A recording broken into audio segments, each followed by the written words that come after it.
Hi there. Thank you for joining UnSCRIPted. My name is Angela Kashuba, and I am Dean of the UNC Eshelman School of Pharmacy. Here at the school, we have an amazing community with a shared goal of solving the world's most pressing healthcare challenges. And I'm excited for you to hear unscripted stories from our faculty, staff, alums, students, and partners. Today, I have invited Gail Moriarty into my office for a conversation. Welcome, Gail. Thanks for joining. So I want to start with the amount of time that you have spent at the pharmacy school. It's been 53 years, is that right? That's correct. So tell me what keeps you at the pharmacy school? I think the amazing people and the opportunity to work with a really diverse population without having to change locations, because the faculty and students and staff change, but it's just a great place to work. You have worked in a few different areas Yes. during your career. Can you talk a little bit about those? I started my career in student services, but the first year I was the receptionist and answering the phone because we had a switchboard. Every call that came into the building and every long distance call that went out of the building came through that switchboard. The student services manager's husband graduated from law school, so they moved and they offered me the challenge of taking on student services, which I did for the next 30 years. And then I decided to retire, but Wayne Pittman offered me the opportunity to work for the National Pharmacy Honor Society, which had just received enough funding to establish a national office. So the dean at the time was very gracious to allow us to have space here and to run the national office here for the next 20 years. Wow. So then when the office relocated to Michigan, I said, well, I'm going to hang it up and stay home. But they asked if I would like to work as a floater because there were a number of vacancies and offices in the building that needed some extra support. So I did that, and I'm still here. We are grateful that you are still here.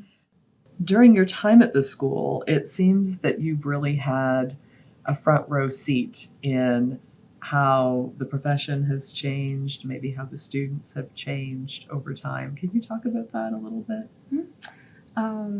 Well, the whole curriculum changed. When I came, it was a 1-4 program. Students spent 1 year in general college, and then they applied to the School of Pharmacy. But the catch on that was any student who was in general college and met the minimum grade point average for progression through, the university standard, we had to take them in pharmacy school. So some years we didn't have any room for transfer students. And then we appealed to the campus to say, we're turning down better students than we're admitting. So then it became competitive that everybody had to apply. And then we switched to the 2-year program where they had 2 years in general college and then 3 years in pharmacy school. And of course it later morphed into the Doctor of Pharmacy program. Right. And at one time we had 3 different curricula. We were finishing the BS, we were having entry-level PharmD students, as well as an external PharmD program. So what was that like, trying to balance all of that? It was chaotic. It's like a student would come in and it's like, wait, which program are you in? So I can check your curriculum and see if you're on track. Right. So how many years did you have the overlap of the programs? That was 4 years. Oh, wow. So that was a long time. Yeah. So Gail, tell me how you got to the pharmacy school. My husband was a senior at UNC majoring in microbiology, and I joined him here as a student wife. This was the second interview I had. I had previously interviewed at Guidance and Testing, but that was going to involve a lot of weekend work. So I interviewed at the school and took that position and thought I would be leaving after he finished his microbiology degree, that would be going to Atlanta with CDC, but he was offered the opportunity to join a research lab over at the dental school. And that morphed into going to dental school and then doing a 2-year residency in periodontology, followed by a position on the faculty, so we just never got to leave. Are you a native North Carolinian? I am. I grew up about 90 miles south of here in a railroad town called Hamlet, which, was a good middle class town because everyone's father either worked on the railroad or they owned the furniture store, or at the time they called them drug stores. There were 2 drug stores in Hamlet. And that's how it was. It was just a small town of about 5,000. I graduated in a class of 140 students where everybody knew everybody. Yes. So, and where did you meet your husband? Oh, we started dating as seniors in high school. Oh, okay. Very sweet high school sweetheart. Yes. Yeah. So what did your parents do? My father worked on the railroad, Okay. and my mother was the bookkeeper for my grandfather's little country store. Oh. He had a country store that had a barber shop that was part of it, and then he also had a farm where he raised chickens and raised tobacco and cotton. Okay. So did you ever work on the farm? Oh, yes. Oh, yeah. Yes. The grandchildren got to be, we got paid 25 cents an hour to help hand tobacco. Okay. And then we got to pick cotton sometimes after school in the fall, which we considered it more fun than work. Yeah. A favorite memory from growing up? Probably swimming there was a lake on my grandfather's property, which was the community swimming place. So it had an old box car that was the bathhouse. Oh, okay. And then there was a cabin there that had been built, and people in the community could use the cabin for family events. So I think teaching a lot of the neighborhood kids how to swim was one of my favorite. I did that. Every summer? Every summer. Wow. How did you learn how to swim? My father. Oh, okay. And then my mother didn't think that was good enough, so there was a swimming pool in the adjacent town, so she took us over for swimming lessons, but my sister and I could already swim, so the second day they took us up to jump off the high diving board, and my mother nearly passed out. So that was one of my favorite memories of childhood. Yeah. Well, so you've been at Carolina for a while. You must be a Tar Heel. I'm a very rabid Tar Heel, especially for football and basketball. We've had season tickets for almost 50 years. When my husband was a student, he used to go over and you'd have to sit in Carmichael and wait to get tickets. But then we thought, this is a big stretch, but as an employee, we could get season tickets, and it was not as competitive or difficult as it is now. So we always get our football and basketball tickets. Do you have children? I do. I have a daughter who is in Durham, and she went through the dental assisting program here at Carolina. Okay. And then she went to massage therapy school. So she has her own massage business in Durham.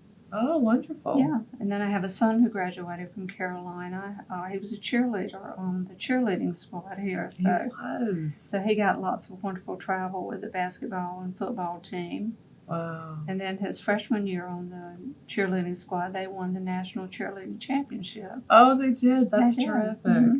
Wow. And so he was one of the students that lifts the cheerleaders in the air and does the flips with them. And then he was since he had a gymnastics background, he and one other young man on the team did a lot of the tumbling passes through there. Yeah. So what was that like, watching him on the floor? It was exciting, but kind of scary too. Right. Yeah. He graduated with a degree from Carolina? He graduated with a business degree from Carolina and is now using that in San Antonio. Oh. Helping startup companies find funding. And he's also working with a lot of startups who are doing medical research. Oh, that's terrific. Yeah. Yeah. What do you like to do when you're not working at the school of pharmacy? I like to cook. Okay. I like to work in my yard. Well, I don't really have a garden. I have lots of flower beds and lots of leaves and lots of acorns. But working in the yard, doing crafting, and we're also very active in our church congregation. So we do a lot of, prior to COVID, a lot more active things there because we have a lot of outreach programs Okay. there. Yeah. What are your favorite programs that you like to participate in terms of outreach? Of course, the Interfaith Council, which Mhm. helps with food insecurity, and then the Mhm. crop walk. Okay. I help organize that for our congregation, and then we do a reverse Advent calendar every year where people put, there's on the first day it's a can of corn, the second day a can of green beans, and then for 24 days they put items in their box and then bring them into the church. And then we distribute them either to the food bank or Interfaith Council. Oh. So help organize that. That's terrific. I've not heard of that before. Yeah. What a wonderful program. Mm-hmm. Yeah. And we also have started having one of the blood drives, hosting one at our church. So Okay. the first one they thought if we had 15 people it would be great, and we had 30 people sign up from the Carrboro community, because it was easier than trying to come into campus when they have those campus blood drives, or going to the ones in Durham. That's terrific. So what do you like to cook? Do you have a favorite recipe?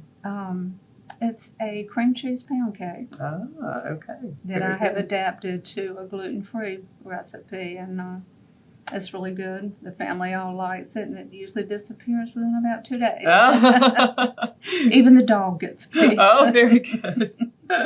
So I also heard that you might be a collector of things. Yes, I collect thimbles. Okay. So tell me about that. Okay, I have about 200. Oh, wow. Really? When we travel, I usually try to get a thimble from one of the geographic regions. Okay. And then it all started with my grandmother's thimble. Oh. Because she did a lot of sewing, and it was almost worn through where she pushed the needle through. Yes. And then, people gift me thimbles when they travel. So I have them in, the printer's boxes where they used to put the printing numbers and letters in there. So I have about 4 of those hanging that are full of thimbles. Wow. Which is your oldest? My grandmother's. Your grandmother's? Mm-hmm. Yeah. And your favorite? I have one that has a mouse who has a thimble on her finger and a needle. So that's one of my favorites. That's terrific. Gail, I want to thank you for joining us today. This has been a really fun conversation for me. Thank you so much. And I'd like to thank you all also for joining us here on UnSCRIPted. We love sharing stories of those who make the UNC Eshelman School of Pharmacy excellent. And I hope you will join us for the next episode of UnSCRIPted, conversations with people who are advancing medicine for life. Thank you all so much.